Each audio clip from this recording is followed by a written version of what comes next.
Coiffure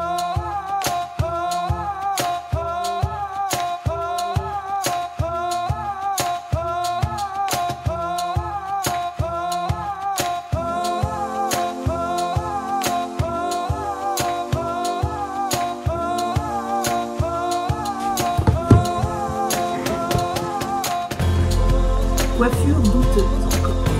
Bonjour à tous, j'espère que vous allez bien. On est aujourd'hui vendredi 22 novembre et j'ouvre un nouveau vlog. Je l'ouvre seulement maintenant, donc du coup ça sera un vlog sur une dizaine de jours. Tant pis, il n'y aura pas de vlog la semaine prochaine, j'aurai pas assez de contenu sur les 3-4 jours qui arrivent pour vous faire un vlog. On va rentrer tout de suite dans le vif du sujet évidemment et parler lecture. Je vous présente donc ma lecture en cours, La liberté est une île lointaine de Eleanor Schiller aux éditions Charleston. C'est un livre qui est sorti il y a déjà un petit moment mais que j'avais encore pas eu le temps de lire. Je crois que j'avais besoin d'un petit peu de chaleur. Ici on est aux Caraïbes, on est en 1834 et on est sur l'abolition de l'esclavage et sur l'histoire d'une femme qui part chercher ses enfants. Elle n'a pas vraiment le droit de le faire mais elle le fait quand même. Une femme, une esclave à qui on a retiré tous ses enfants un par un et qui va partir les chercher. Mais je vous en reparlerai plus tard dans ce vlog. J'en suis à peu près la moitié et j'aime beaucoup. Sinon, la semaine dernière, j'ai lu Javier Castillo, Le jeu de l'âme aux éditions Albin Michel. Ça c'est donc un thriller. L'année dernière j'avais lu La petite fille sous la neige du même auteur. Il y avait une série Netflix qui avait été adaptée. D'ailleurs la série Netflix avait complètement anéanti le souvenir que j'avais du livre et c'est en relisant, en commençant ce livre-là que je me dis mais oui en fait c'est vrai que la série Netflix avait changé pas mal de petites choses. La petite fille sous la neige en fait ça parle d'une jeune fille qui est enlevée lors d'une parade à New York et dans La petite fille sous la neige sur la série Netflix c'est une jeune fille, bon, c'est la même histoire en gros sauf que ça se passe en Espagne et elle est enlevée pendant la fête des rois mages, un truc comme ça, je sais plus le nom exact de cette fête qui a lieu en Espagne. Bref, donc ici on est bien de retour à New York, on est dans la suite, on retrouve le personnage principal, enquêtrice, qui est une journaliste qui s'appelle Myrène. En fait, à la fin du tome 1, elle reçoit quelque chose et ici, donc, on va être sur la suite. Et de nouveau, elle va être amenée à enquêter sur la disparition d'une jeune fille qui a eu lieu il y a des années. Et à côté de ça, il y a une autre enquête avec un policier qui, lui, va enquêter. Voilà, on vient de retrouver une jeune femme morte sur une croix qui a été, il semblerait, assassinée. Voilà, en gros, le pitch. J'avais adoré l'année dernière Une petite fille sous la neige, vraiment. Ici, je trouve que celui-ci, il a souffert de quelques longueurs et il m'a manqué peut-être l'engouement que j'ai eu pour le premier tome. Alors, j'ai bien aimé. On va dire que quand on arrive aux 3/4 du roman, ça prend une autre dimension et là, j'ai beaucoup aimé. Mais alors, les 3 premiers quarts, j'ai trouvé ça long. J'ai trouvé ça long et je me suis demandé jusqu'où allait nous emmener l'auteur. Il met trop de temps pour moi à installer son histoire. C'est dommage parce que la fin est excellente et du coup ça vient un peu essouffler en fait mon avis. En fait, si ça avait pas été Javier Castillo, peut-être même que j'aurais arrêté en me disant c'est pas une lecture sur laquelle j'avais spécialement envie de retourner en fait. Et je me disais mais va au bout parce que peut-être qu'il y a peut-être que le final est bon et j'ai bien fait. Donc voilà, c'est un avis plus mitigé que La petite fille sous la neige. Le début de construction du roman, pour moi, il est pas mauvais, mais il manque le rythme, il manque une dynamique que j'avais eue dans La petite fille sous la neige et du coup, j'attendais ça de ce roman-là. Mais mon avis global, on va dire que c'est un 4 étoiles. C'est pas un 3 étoiles où je le conseillerais moyen. Je le conseille parce que finalement, le dénouement, je le trouve excellent. Donc voilà ce que je peux vous dire au sujet de ce roman-là. On va retrouver les personnages que j'avais beaucoup aimés dans La petite fille sous la neige. Donc pour ça, je valide. Et la couverture, je la trouve vraiment très belle. Et sinon, à l'audio, je suis toujours dans Inheritance Game. Je n'accorde pas assez de temps à ma lecture audio en ce moment. Du coup, j'ai décidé que une fois que j'aurai terminé celui-ci, je repasserai à la lecture papier avec celui-ci. Donc je le terminerai début de semaine prochaine. Je vous pourrai enfin vous en faire l'update dans ce vlog. Niveau série en cours, j'ai attaqué dimanche dernier la saison 5 de La Servante écarlate. Enfin, je me suis mise à cette saison 5. Elle a trop longtemps passionné dans ma liste de séries à regarder et c'est vraiment une série incroyable, La Servante écarlate. Je ne sais pas. Je ne la fais découvrir à personne, je pense. Mais si jamais vous hésitez encore à sauter le pas sur cette série, elle est incroyable. Franchement, l'actrice principale, c'est un monstre, cette femme. Elle est absolument merveilleuse à l'écran. Cette série adaptée du roman de Margaret Atwood, j'ai pas lu le roman, donc je peux pas vous dire ce que j'en pense par rapport au roman. J'ai pas du tout envie de lire le roman parce que franchement, la série, c'est une de mes séries préférées. Et cette saison 5 est incroyable. Je me languis d'avance de cette saison 6 qui, elle, ne traînera pas longtemps parce que j'ai vraiment envie de savoir le dénouement. Je sais qu'on arrive sur la fin de la série. En gros, l'histoire de cette série, si jamais vous ne la connaissez pas, c'est l'histoire d'un gouvernement, en fait, qui va prendre la place du gouvernement américain. Ils vont fonder ce qu'on appelle Gilead. Et à Gilead, en fait, il y a une drôle de façon de fonctionner, très archaïque, très ancrée dans la religion. Il va y avoir plusieurs catégories d'êtres humains, j'ai envie de dire. Il va y avoir le commandant et son épouse, qui sont des femmes qui sont normalement pas fertiles du tout. Et elles vont avoir une servante qui, elle, a la vertu d'être fertile. Et donc, c'est cette femme-là qui va leur faire leurs enfants. Elles ont également des servantes qu'on appelle des martas, etc., etc. Les droits de l'homme sont bafoués de partout dans cette série.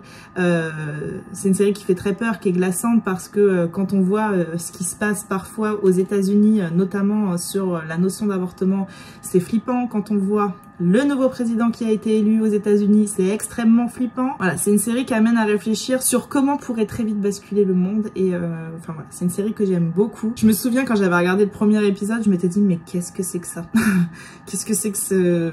Ils sont zinzins ceux qui ont inventé cette série. Mais finalement, franchement, je me suis prise au jeu et c'est aujourd'hui une de mes séries préférées. Voilà ce que je pouvais vous dire. Niveau projet en cours, j'en ai pas, mais j'aimerais bien attaquer un petit puzzle. Je pense que j'attaquerai ça dimanche. Demain, je vais avoir une journée chargée puisque je reçois 20 personnes à la maison demain soir, on fait le Beaujolais. Voilà, je pense que j'ai fini de vous raconter ma vie. Je crois que c'est tout ce que j'avais à vous dire pour le moment. Et donc je vous reprends plus tard. Je vous reprends, on est mardi et je vous reprends pour faire un petit unboxing. J'ai reçu quelques colis que je vais ouvrir avec vous. Je vais commencer par celui-ci qui me vient de chez Cottage Home. On va essayer de garder les colis intacts parce que j'ai vendu plein de trucs sur Vinted. J'ai fait du tri dans les jouets des garçons. Andy, je te souhaite une très belle 3e lecture qui te fera de nouveau voyager à Bilberry Lane en Écosse avec Alba Scott et tous les autres. Je te souhaite également une très bonne dégustation avec le thé du Mythic Tea Books & Jones de Kate, qui est un thé noir saveur vanille, cannelle et caramel. De quoi passer d'agréables moments lecture, cocooning et cosy. Bonne fin d'année à toi, amitié Fiona. Alors là, nous avons un petit marque-page et une très jolie carte. Alors, le thé, c'est un très joli packaging. Lorsque 3 amatrices de tea time et de cottage se rencontrent, cela donne un thé cosy, so cosy, plongé dans nos univers doux et cocooning. À chaque tasse, et savourer pleinement ce 5 o'clock créé par Cottage Home, Fiona, Scotty, Peter et les mademoiselles Aline et Floriane. C'est très joli en tout cas comme packaging. Et au niveau des goûts, vanille, caramel, cannelle... Ça m'a l'air délicieux. Et donc, le fameux tome 3 du Cozy Mystery, whisky, scone et chardon. Et là, c'est des bonbons ou un mort. Lors de la soirée d'Halloween organisée au château de Bilberry Lane, le 31 octobre, citrouille, histoire terrifiante, sorcellerie et déguisements sont à l'honneur. Mais ce que personne n'avait prévu, c'est qu'une véritable tragédie se produirait. L'un des invités est retrouvé mort. Arrêt cardiaque, Alba Scott en doute fortement. Elle décide de mener l'enquête avec l'aide des 2 commères du village, mais aussi de façon plus inattendue avec le soutien de Nino, McDonald et l'inspecteur Kellingham. Tous les invités deviennent alors des suspects potentiels, elle y compris. Méfiez-vous des apparences, derrière les masques et les costumes se cache le ou la meurtrière. Alors je vous pose la question, des bonbons ou un mort? Un très grand merci aux éditions Cottage Home pour ce super colis. Ensuite, on va rester dans l'univers du Cozy Mystery avec ma réception suivante. C'est un petit paquet qui me vient du Cherche Midi. Et là, il s'agit de mon Cozy Mystery préféré et du tome 11 avec Anna Svensson. Meurtre et pudding de Noël de donc Johan Fluck. C'est Noël à Lake Eden, la période la plus chargée de l'année pour Anna Svensson, notre intrépide pâtissière. Et celle qui donne lieu aux gâteaux les plus appétissants. Avec les fêtes, on s'attend à ce que les conflits amoureux et familiaux passent au second plan dans une grande réconciliation autour du pudding de Noël. Mais non. À l'image de Moche, le chat de notre héroïne, tous les proches d'Anna semblent cette année au bord de la crise de nerfs. J'en lirai pas plus au niveau de la 4e parce que parfois les 4e de ce cosy m'en ont trop dit, je trouve, donc je vais arrêter là. Elle est très jolie la couverture. Celui-ci, je vais le lire très vite. Un très grand merci au Cherche Midi pour l'envoi. Ensuite ici, c'est un achat sponsorisé par ma carte bancaire. Ce sont mes fils que j'ai commandés pour faire mon nouveau point de croix. Donc on a les fils, ça sera les couleurs et donc une toile noire. Là, j'ai attaqué un petit puzzle, je vais vous montrer juste après. Et dès que j'ai terminé ce puzzle, je m'attaque à ce point de croix. Un dernier colis qui me vient des éditions J'ai lu. Une boîte dans une boîte. Qu'est-ce que c'est que ça? Ah oui, je m'en souviens. À l'occasion de la sortie d'un roman chez J'ai lu, ils m'ont proposé de m'envoyer une petite box. Le roman en question, c'est The Fisherman de John Langan. Un format poche, donc forcément. Il est très joli, très clinquant. Au nord de l'état de New York, dans les bois de Woodstock, Dutchman Creek coule paisiblement. Une rivière poissonneuse, mais quasi inaccessible. Et bien plus profonde qu'il n'y paraît. Ce matin-là, Abe et Dan, deux veufs liés par la solitude et l'amour de la pêche, décident de tenter l'aventure. Surpris par une pluie torrentielle, ils se réfugient au Herman's Dinner, dont le patron leur raconte l'incroyable histoire de Dutchman Creek. Folklore, pense-t-il. Pourtant, ils appartiendront bientôt corps et âme à cette légende aussi ancienne que ténébreuse. Je me souviens quand J'ai lu m'a contacté, ils m'ont contacté en me disant « Si vous avez aimé Blackwater, vous aimerez ce roman ». Effectivement, il y a une sorte de rivière, quelque chose qui semble s'apparenter à Blackwater. Donc écoutez, vraiment, pourquoi pas. Ça fait 442 pages. Vraiment, je suis très tentée par cette lecture. Je suis très curieuse de voir ce que ça peut donner. Et dans ce petit colis, nous avons un mug en émail. Tout noir, tout simple. Ça me va très bien parce que c'est le genre de mug que je peux customiser à la Cricut. Et un petit carnet. Comme ceci. Avec un petit hameçon en haut de chaque page. Un très grand merci à J'ai lu pour l'envoi. Voilà, j'ai ouvert toutes mes petites réceptions. Niveau lecture, j'ai terminé le roman dont je vous parlais en ouverture de ce vlog. Je reprendrai un petit peu plus tard pour vous en faire l'update. Et je suis dans Inheritance Games, du coup, je vous l'avais dit. Je l'ai repris à l'écrit. Et bon, j'avance bien. J'espère le finir ce soir. J'en suis à la page 335, chapitre 6. Il me reste plus que ça. J'aime beaucoup l'ambiance de ce roman jeunesse, mais pareil, je vous en reparlerai plus tard. Je vous montre mon petit puzzle et après, je vous laisse tranquille pour aujourd'hui. J'ai attaqué ce puzzle dimanche en me disant « Oh, il va être hyper facile que nenni, je galère de ouf. » Voilà, ça c'est le petit puzzle que j'ai attaqué, donc c'est un 1000 pièces. Et en fait, je me suis dit, c'est facile, en fait, ça fait 4 puzzles de 250 pièces finalement. Eh ben non, je galère vraiment. Je galère vraiment cette partie-là, là. J'ai cru mettre 1000 ans à la faire. En fait, les bords, là, c'est hyper compliqué à faire. En tout cas, je prends beaucoup de plaisir à le faire. J'aime beaucoup celui-ci. C'est un format panorama. Il est très joli, je trouve. Donc voilà, il me reste plus que Blanche-Neige et la petite sirène. Je me suis gardé le meilleur pour la fin. J'adore la petite sirène. Bon, je les aime toutes, ces princesses. Peut-être un peu moins Blanche-Neige. C'est pas un de mes dessins animés préférés, Blanche-Neige. Mais la princesse et la grenouille, j'adore. La belle au bois dormant, j'adore. Mais alors, Ariel, ça reste ma préférée. Donc voilà, j'espère finir ce petit puzzle cette semaine. Les garçons m'aident un petit peu, comme ils peuvent. On fait ça donc à 6 mains de temps en temps. Et voilà, c'est tout ce que j'avais à vous dire pour aujourd'hui. Je vous reprends plus tard. Je vous reprends, on est lundi. Ce vlog est plutôt décousu, je m'en excuse. J'ai manqué cruellement de temps, donc ce sera pas vraiment un vlog. Finalement, ce sera plutôt un update de lecture. Je vais clôturer ici, mais avant, évidemment, je vais vous parler des lectures que j'ai terminées la semaine dernière et d'un petit nouveau qui a rejoint ma pile à lire. On va commencer par l'update et ces livres que j'ai terminés donc la semaine dernière dans le désordre. Je vais d'abord vous parler de Les secrets de la femme de ménage de Freda McFadden que j'ai donc terminé, que j'ai lu très rapidement parce qu'il est extrêmement addictif. Ici, on retrouve donc Millie qu'on a découvert dans La femme de ménage, évidemment, le précédent tome. Et au début du roman, Millie, elle est donc femme de ménage pour une jeune maman et elle se fait licencier très rapidement à cause d'un grand désaccord qu'elle a avec la femme. Elle se retrouve donc de nouveau dans une situation très précaire, mais par chance, elle va de nouveau trouver un emploi en tant que femme de ménage chez une riche famille. Ici, elle va arriver chez les Garrick, elle va monter tout en haut de cet immeuble et se retrouver dans leur magnifique appartement, leur penthouse. Et Douglas Garrick va très rapidement lui imposer une condition un peu particulière, c'est-à-dire c'est-à-dire de ne jamais déranger sa femme. Elle est dans sa chambre, elle est malade, elle ne sort pas, c'est normal. Et évidemment, il va se passer des choses un peu bizarres et elle va très rapidement se poser des questions. Millie, c'est une jeune femme qui va aider les femmes battues, etc. Et elle a l'impression que quelque chose ne tourne pas rond et évidemment, elle va creuser. J'ai adoré ce tome. On retrouve les mêmes ficelles, presque, j'ai envie de dire au début, que pour le précédent tome, mais ça va être différent. Freda McFadden, elle nous fait tourner en bourrique, elle nous manipule à souhait.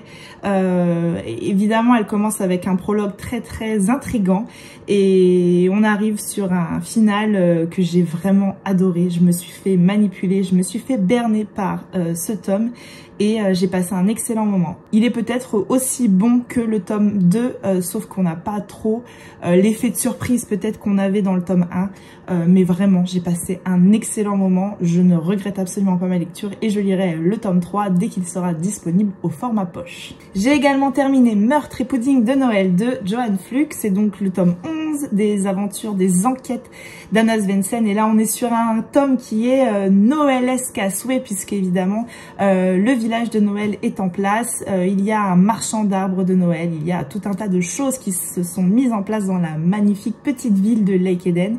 Anna Svensson a du pain sur la planche puisqu'elle doit fournir énormément de cookies, elle a d'énormes commandes et puis elle se met en tête de confectionner son propre plum pudding, ce fameux pudding de Noël. Ici je trouve que la construction elle est un petit peu différente puisqu'en fait le prologue c'est le meurtre. D'habitude le meurtre il arrive bien après, genre au milieu du roman en général, sauf que là on sait dès le début qui va mourir et ensuite on retourne en arrière. J'ai bien aimé cette construction. J'ai trouvé que l'enquête, elle était plutôt secondaire dans ce tome. Évidemment, on enquête, évidemment, on se pose des questions, mais il y a également d'autres énigmes qui vont nous tenir en haleine ici, notamment avec la mère de Norman qui pose des lapins à tout le monde et on se demande bien pourquoi. Alors, les habitants de Lake Eden se demandent bien pourquoi, puisque pour nous, c'est pas une grande surprise. Je trouve qu'on le sait assez rapidement, qu'on devine assez rapidement pourquoi cette femme met autant de râteaux à tout le monde. Et puis évidemment, on retrouve Moshi qui fait n'importe quoi avec le sapin de Noël, etc., etc. On est sur la continuité. Moi, je passe toujours un très bon moment à Lake Eden. C'est vintage, c'est vraiment le cozy mystery vintage à souhait, avec un humour vintage, avec ça se passe il y a plusieurs années, donc évidemment, on trouve, je le dis toujours, mais je ris toujours quand je lis le mot magnétoscope dans ce cozy mystery, mais je passe toujours un excellent moment.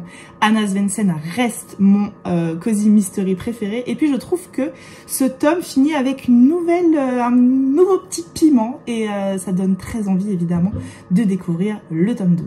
Le tome 12 d'ailleurs, j'avais ça dans le livre, un petit marque-page, ce sera Meurtre et chaussons aux pommes qui devrait sortir en février 2025. Et j'ai également terminé Inheritance Game de Jennifer Lynn Barnes.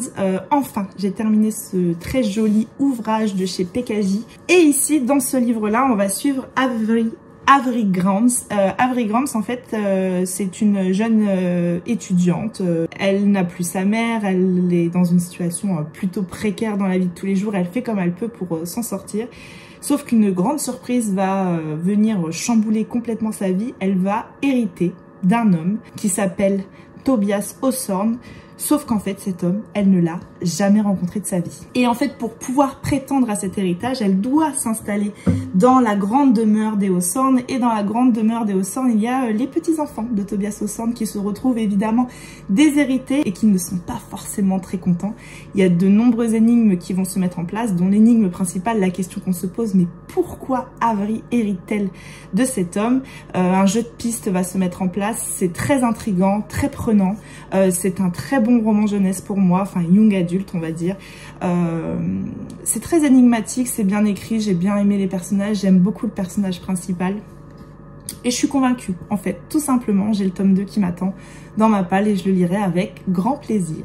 Voilà, ça c'était l'update lecture, je fais assez court. Et sinon, le petit nouveau qui a rejoint ma pile à lire, j'ai craqué la semaine dernière sur Vinted pour ce roman-là. Je l'ai donc trouvé vraiment en plutôt bon état sur Vinted. Et il s'agit donc de Les vœux secrets des sœurs McBride de Sarah Morgan. C'est donc un roman qui est paru aux éditions Harlequin. Je crois que je n'ai jamais lu de livre de chez Harlequin, donc je suis très curieuse de voir ce que ça donne. Mais il y a Léa du compte Léa Boukadik la semaine dernière qui a fait un petit top de ces romans de Noël et celui-ci était dedans. Donc c'est un one shot, donc je me suis dit pourquoi pas me lancer. Dans la région enneigée des Highlands d'Écosse, Susan McBride est impatiente que ses 3 filles adoptives la rejoignent pour fêter Noël. Anna, elle, se passerait bien de ses festivités familiales, elle croule sous le travail et surtout sous le poids du secret qui va bientôt changer sa vie. Bess, quant à elle, est en pleine crise existentielle et tout ce que la mère de famille souhaite pour l'instant, c'est du temps pour elle et du calme afin de décider si elle est prête à reprendre son travail.